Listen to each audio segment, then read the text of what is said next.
The village they called Protected. When I was 19, they flew us into the jungle and told us the world was simple. These people are evil, the officer said. Communist terrorists. Don't listen to them. Don't talk to them. The jungle didn't look evil. It looked green, wet, loud with insects and birds that didn't care about our politics. They put the villagers behind wire fences and called the place a protected village. The word protected sounded kind. The fences were not. I was supposed to guard the gate, or we were supposed to guard the area.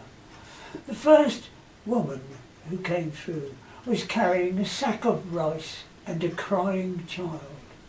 She looked at me like I was a wall that had learnt to breathe. That night, I asked one of the local men to teach me his language. He laughed, surprised I wanted to learn. You will leave, he said. We will stay. He taught me the words for rain, hunger, mother, land. No one taught me the word for propaganda. I learnt that one later. One evening, an old man in the village asked me, "Why are we dangerous to you?" I had no answer that wasn't borrowed from someone else. They told us these people wanted chaos. They wanted communism. But the only chaos I saw was men with rifles telling families where they were allowed to live. A boy in the village showed me a drawing he had made in the dirt. A house with smoke coming from the roof. He said, "That was my home." I was 19 and didn't know how to carry that sentence yet, so I pretended not to hear it. The officers spoke about systems, about order, about our way of life, about stopping an idea of communism from spreading. But ideas spread because people are hungry, because land is taken, because someone lives in comfort while someone else lives behind wire. I began to see a pattern before I had words for it.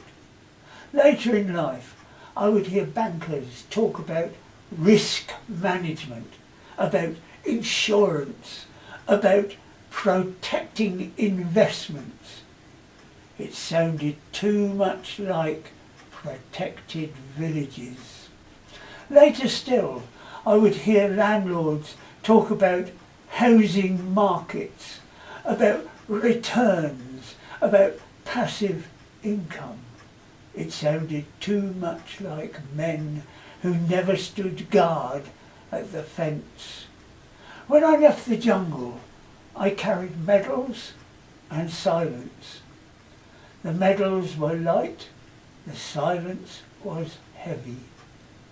I went on to become a scientist.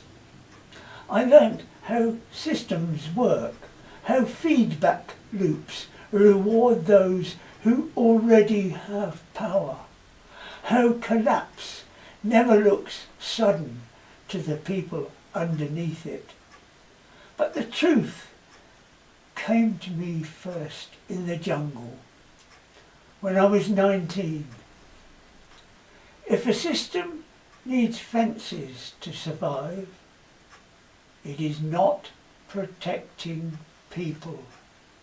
It is protecting itself.